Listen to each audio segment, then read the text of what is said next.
एक छोटे से गांव में एक गरीब लेकिन संस्कारी माँ रहती थी।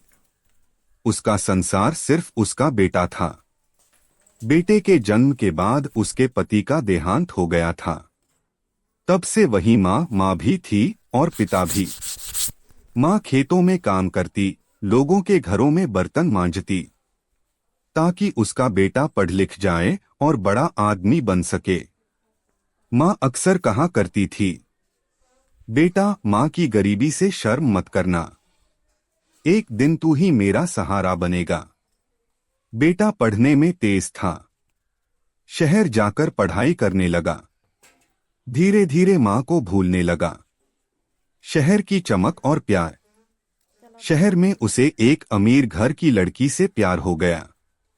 लड़की सुंदर थी लेकिन दिल से निर्दयी। एक दिन लड़की ने कहा, मैं तुमसे शादी तभी करूंगी जब तुम साबित कर दो कि तुम मुझे अपनी माँ से ज्यादा प्यार करते हो। बेटा हंस पड़ा, ये कैसी बात है? लड़की बोली, अगर तुम सच में मुझसे प्यार करते हो तो अपनी माँ का दिल निकालकर मेरे सामने लाओ। बेटा सन्न रह गया, लेकिन प्यार में अंधा हो चुका था। माँ की कुर्बानी। रात के अंधेरे में वह गांव आया। माँ झोपड़ी में सो रही थी।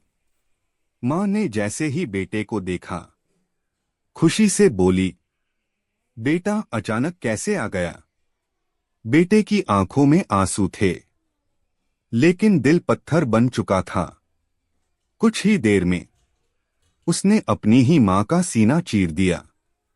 माँ ने मरते मरते भी यही कहा, बेटा खुद को संभाल कर जाना।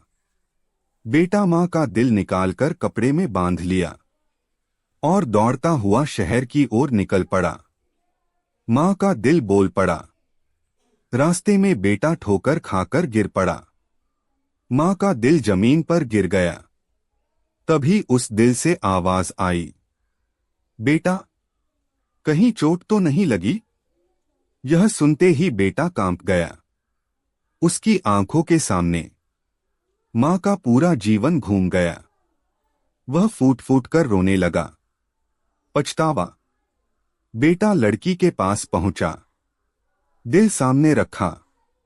लड़की पीछे हट गई और बोली, तू एक राक्षस है जो अपनी माँ का नहीं हुआ। वो मेरा क्या होगा? यह कहकर लड़की चली गई। बेटा जमीन पर बैठ गया, हाथ में माँ का दिल, आंखों में पछतावा। उस दिन उसे समझ आया, माँ से बड़ा कोई प्यार नहीं होता। कहानी की सीख। माँ का प्यार कभी स्वार्थी नहीं होता। माँ अपने बच्चों के लिए मर भी जाए तो भी उनकी चिंता करती है। जो माँ का नहीं हो सकता वो किसी का नहीं हो